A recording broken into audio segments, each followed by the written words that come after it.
hate to cook.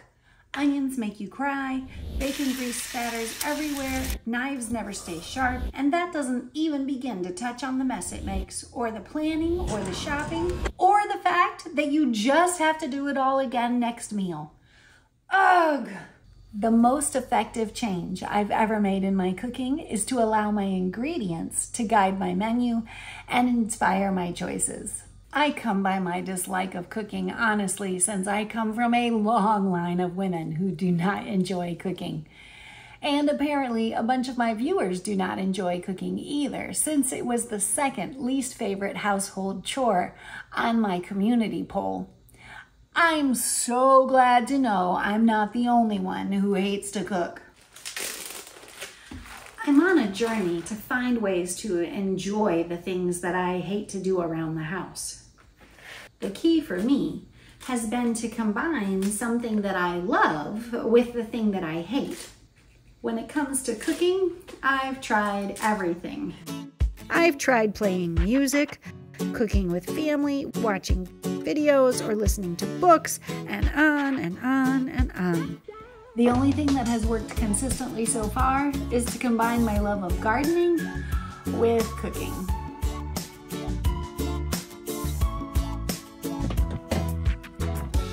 It turns out that I really enjoy the process of discovering what's growing and ready to harvest in my garden, and then finding a recipe or just experimenting with making that ingredient the star of the show. There's just something super satisfying about knowing that I grew that and then cooked it all by myself.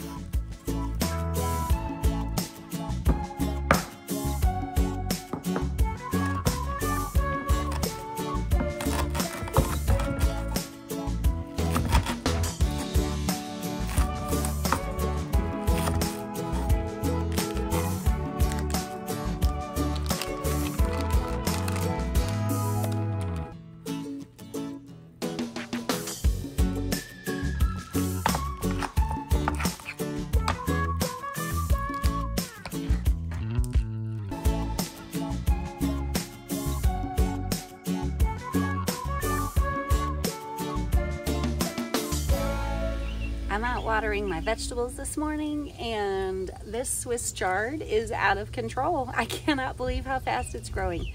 So it's time for me to do a little harvesting. According to my research, you're supposed to harvest any leaves that are mature and leave 30% of the plant, at least 30% of the plant, so that it can continue growing and producing more leaves for you. And I don't know that these are mature, but I do know that it's taking over the green stalk, so I'm gonna go ahead and do a little harvesting and see what I can make out of these.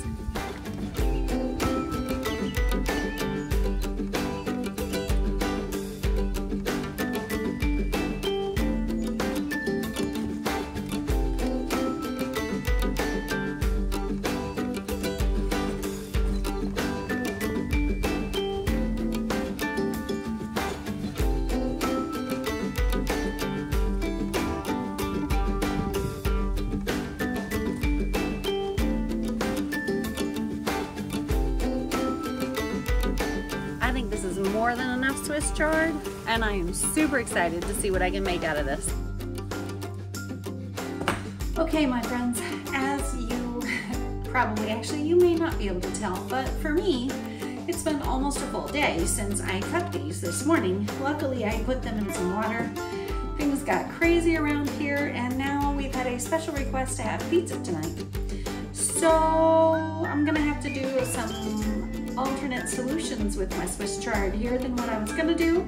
I found a recipe for some sriracha pickled chard stems, which I happen to like spicy food, so that sounds amazing to me. So I'm gonna try those. And then I'm going to just bag the rest of the Swiss chard. And if I don't get it cooked tomorrow, then I guess I'm gonna try following my directions for freezing it, because there's lots more out there that I can try again on another day.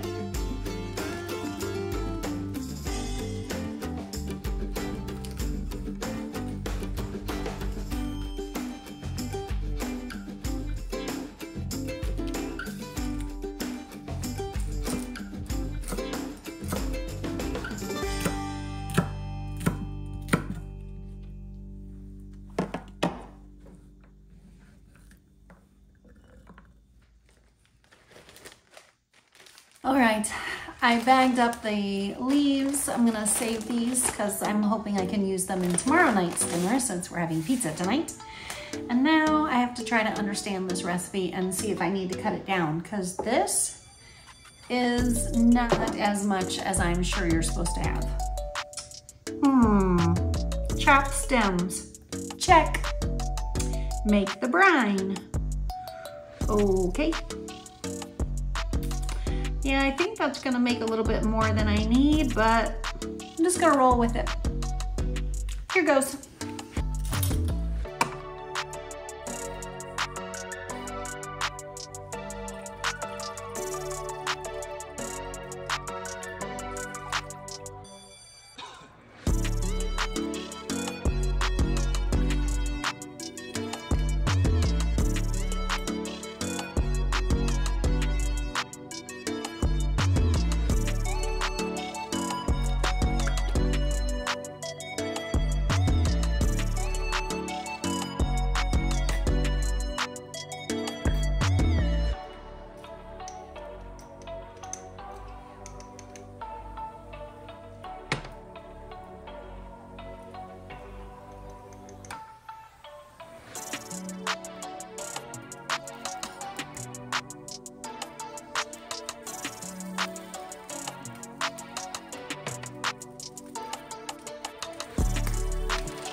That's it for now. I have to wait until it cools before I can put it in the fridge.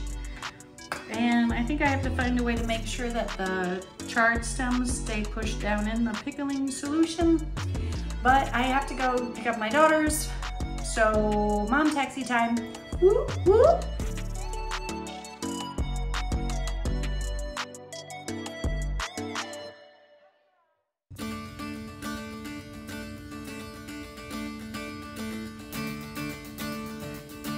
Ever since I first discovered Psalm 37, verse 3 has really stuck with me.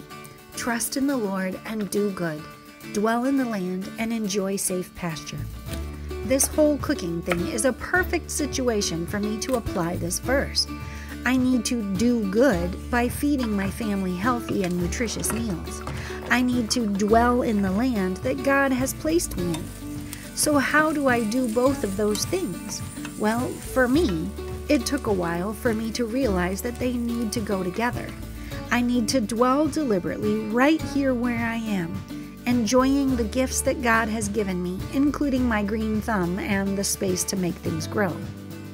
I need to dwell in the moment and celebrate the changing of the seasons and watching the cycle of life as my garden grows. And I need to find ways to enjoy doing the good work that God has tasked me with, feeding my family healthy food whether they like it or not.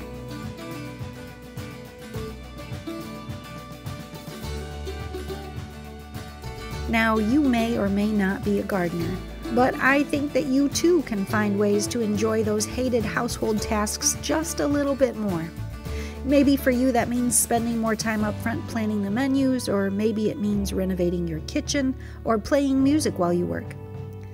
But just maybe, if you take the time to stop by a farmer's market or even just buy the veggies that are in season and on sale at the grocery store, you'll find that allowing the natural rhythms of the world to guide you in your meal planning and prep can make this whole cooking thing a little more enjoyable, especially when you experiment with something new.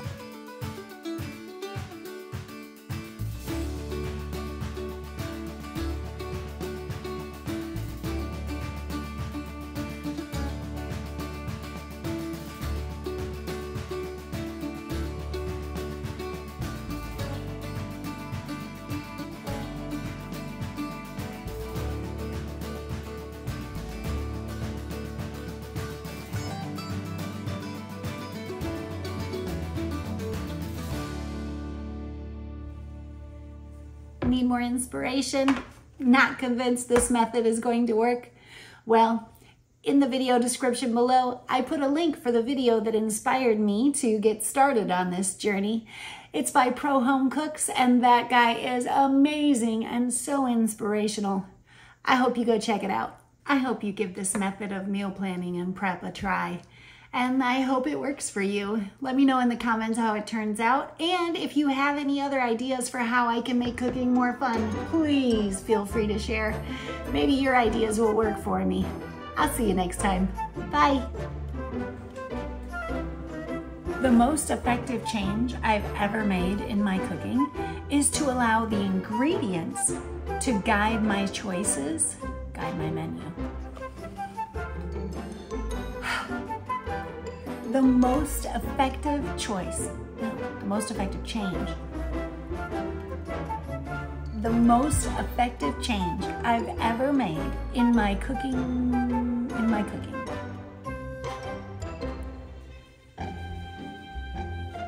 Do you need more inspiration? Not convinced it's going to work? Well, in the video description below, I listed the